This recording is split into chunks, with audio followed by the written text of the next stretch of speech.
मन को छू लेने वाली कहानी। मेरा नाम सुनीता है।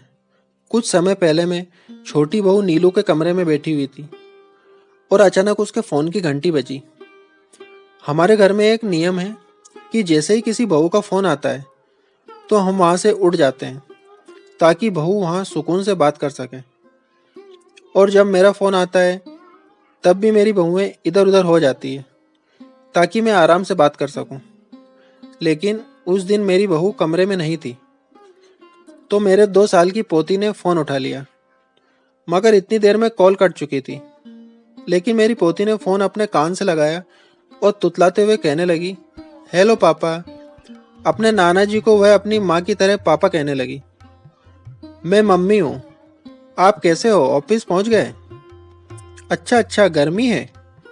वह फ़ोन उठाकर सारे कमरे में चक्कर लगा रही थी और मैं बड़े प्यार से मुस्कुराते हुए उसे देखे जा रही थी।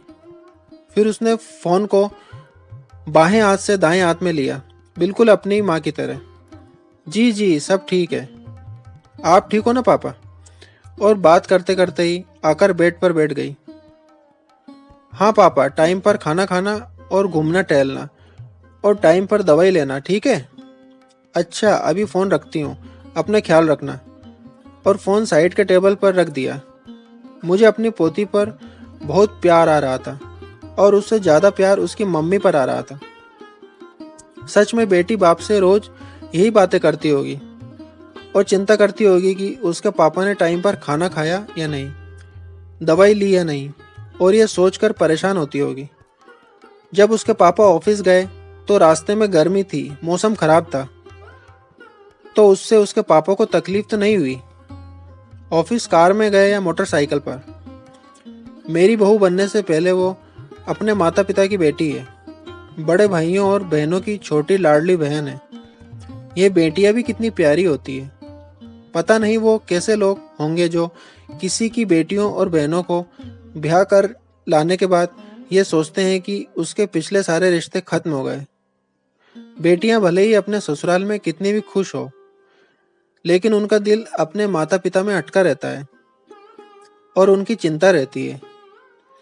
माता पिता ने जो प्रेम और स्नेह उन्हें दिया होता है, उसका कर्ज वे सारी जिंदगी चुकाती रहती है। और अपने माता पिता की तरह अपने सास ससुर को भी अपने माता पिता समझकर उनकी सेवा में लगी रहती है। ईश्वर से यही प्रार्थना है कि वह सभी बेटियों को खुश रखे। आशा करता हूँ कि कहानी आपको पसंद आई होगी। इस कहानी पर आपकी क्या राय है, हमें कमेंट करके ज़रूर बताइए। कहानी पसंद आई हो तो लाइक और शेयर करना बिल्कुल भी ना भूलिए। चैनल पर नए हो तो चैनल को सब्सक्राइब जरूर कीजिए। कहानी सुनने के लिए आपका बहुत बहुत धन्यवाद।